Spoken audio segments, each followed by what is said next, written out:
साहब हम जा रहे हैं गुड़िया को स्कूल छोड़ने के लिए। विभोर, गुड़िया, मालकी ने कुछ डाला है क्या बैग में? हाँ मम्मा, मुझे भी लग रहा है। ये इतने सारे पैसे ये हमारे तो नहीं है। एक काम करते हैं, मालकिन के बैग में डाल देते हैं।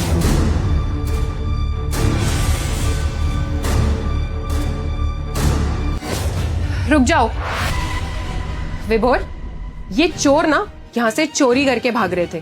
तुम्हें याद है तुम्हारी अलमारी से 2 लाख रुपए गायब है पिछले 3 दिनों से, जिसे तुम हर जगह ढूंढ रहे हो। वो और कहीं नहीं है बल्कि इन लोगों के पास है। इसने पैसे तुम्हारी अलमारी से चोरी किए और अब यहाँ से भाग रही थी ताकि पकड़ी ना जाए। नहीं मेम साहब, हम क्यों चोरी करेंगे? 2 साल से आपके घर पर काम कर रहे हैं, खाना पीना सोना उठना सब यहीं पर है हमारा, तो चोरी करने का तो कोई मतलब ही नहीं बनता। आज तक आपके घर से एक भी सामान चोरी नहीं हुआ है हमारे रहते हुए, तो आपको कैसे लग गया कि हम आपके घर से पैसे चुरा कर चले जाएंगे? सही कह रही हो। वैसे भी चोर अपने मुंह से कभी नहीं एक्सेप्ट करेगा कि उसने चोरी की है। विभोर, मैं तुम्हें बता रही हूँ ना, इसने ही चोरी की है। और तुम एक बात बताओ, तुम्हें मेरी बात पे भरोसा है या इस नौकरानी की बात पे? और वैसे भी ये छोटे लोग ना ऐसे ही होते हैं, इन्हें जहाँ चोरी करने का मौका मिलता है ना, वहां से चोरी करते हैं और पैसे लेके भाग जाते हैं, पीछे मुड़ के भी नहीं देखते हैं। ऐश्वर्या, आराम से बात करो। कमला हमारे घर में इतने टाइम से काम कर रही है, ऐसा नहीं है कि मुझे उस पर भरोसा नहीं है। और अगर तुमने इतना बड़ा इल्जाम उस पर लगाया है तो कोई बात होगी तभी तुम ऐसा इल्जाम लगा रही हो। लेकिन फिर भी थोड़े शब्दों का इस्तेमाल सही से करो, एकदम से चोर बोल देना भी ठीक नहीं है।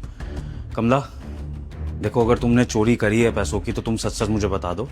मैं समझ सकता हूँ कि तुम्हें शायद पैसों की ज़रूरत होगी तो तुमने ऐसा कदम उठा लिया होगा। अगर ऐसी बात है तो हम बैठ के बात कर लेंगे, ठीक है? ऐश्वर्या किसी को कुछ नहीं बताएगी और ये बात यहीं दब जाएगी। लेकिन पहले तुम सच बताओ, क्या तुमने सच में 2 लाख रुपए चुराए हैं?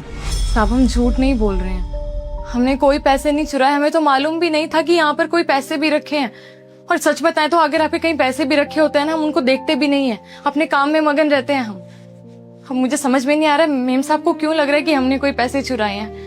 यकीन कीजिए साहब, अपना काम हम पूरी ईमानदारी से करते हैं, बहुत मन लगाकर करते हैं। चोरी का तो दूर दूर तक कभी ख्याल भी नहीं आया हमारे दिमाग में। आप हमारी बेटी के लिए इतना करते हैं, उसके स्कूल की फीस, उसके यहाँ पे रहने सहने का।